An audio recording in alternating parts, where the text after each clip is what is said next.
আসসালামু আলাইকুম সুপ্রিয় শিক্ষার্থীবৃন্দ, আশা করি আপনারা সবাই ভালো আছেন। আজকে আমরা অর্ডিনারি সাবজেক্টের চ্যাপ্টার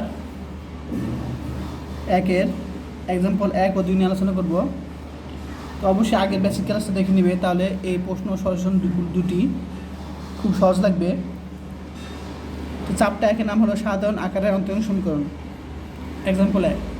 তো এখানে একটা অন্তরীণ সমীকরণ দেওয়া আছে। এই অন্তরীণ সমীকরণের ক্রম ও মাত্রা বের করতে বলছে। আমি ক্রম ও মাত্রা বিষয়টা আগের বেসিক ক্লাসে আলোচনা করছি, অবশ্যই দেখে নেবে। তো প্রথমে আমরা এই অন্তরীণ সমীকরণটা তুলে নিলাম। নেওয়ার পরে আমরা থ্রি রুট ওভারকে আমরা লিখতে পারি 1/3, 5 রুট ওভারকে লিখতে পারি 1/5 লিখতে পারি আমরা, ঠিক আছে? সবাই জানো। এখন আমরা একটা বিষয় জানি, সেই বিষয়টা হলো 1/3 ওয়াই দিলাম এটা, ঠিক আছে? এখন 1/3টা যদি চলে যায় কী লিখতে পারি, ওয়াই কিউব। আর ওয়াই আবার 3টা যদি এবার চলে যায় তাহলে কি 1/3 লিখতে পারি, একই কথা কিন্তু। তাহলে আমরা 1/3টা যদি চলে যায় তাহলে কী লিখবে, 3 লিখতে পারি, 1/5 এবার চলে আসলে 5 লিখতে পারি। ক্লিয়ার? এখন এখানে সর্বোচ্চ ক্ষমতায় অন্তরজ, এখানে সর্বাধিক বার, এখানে অন্তরিক কোণ আছে 3 বার এখানে। তাহলে এটাই সর্বাধিক অর্থাৎ সর্বোচ্চ ক্রমোদয় অন্তর যেটা, তাহলে কয়বার আছে 3 বার, তাহলে এখানে কি করবো 3, তাহলে প্রদত্ত সমীকরণে করবো 3।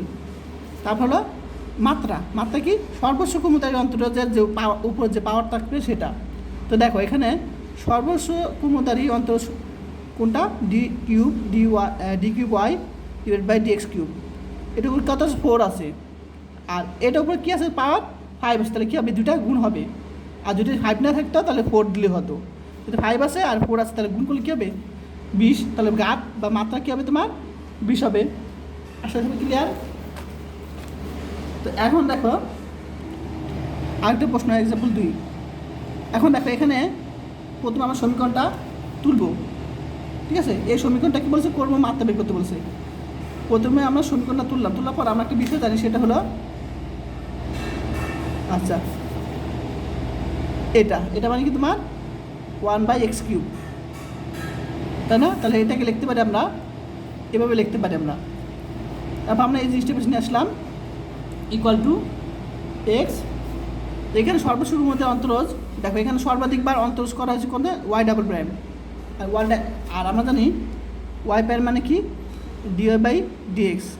ওয়াই ডাবল প্রাইম মানে কি, d² ওয়াই dx², মনে রাখবে এটা, ঠিক আছে? তাহলে এখানে সর্বাধিকবার এখানে অন্তরজ হলো তোমার ওয়াই ডাবল প্রাইম, আর এখানে কি ওয়াই ডাবল প্রাইম আছে। তাহলে কী হবে, এটা পাওয়ার কত 2, এটা পাওয়ার 3। আর আমরা জানি গুণ থাকলে দুইটা কী হবে, যোগ হবে।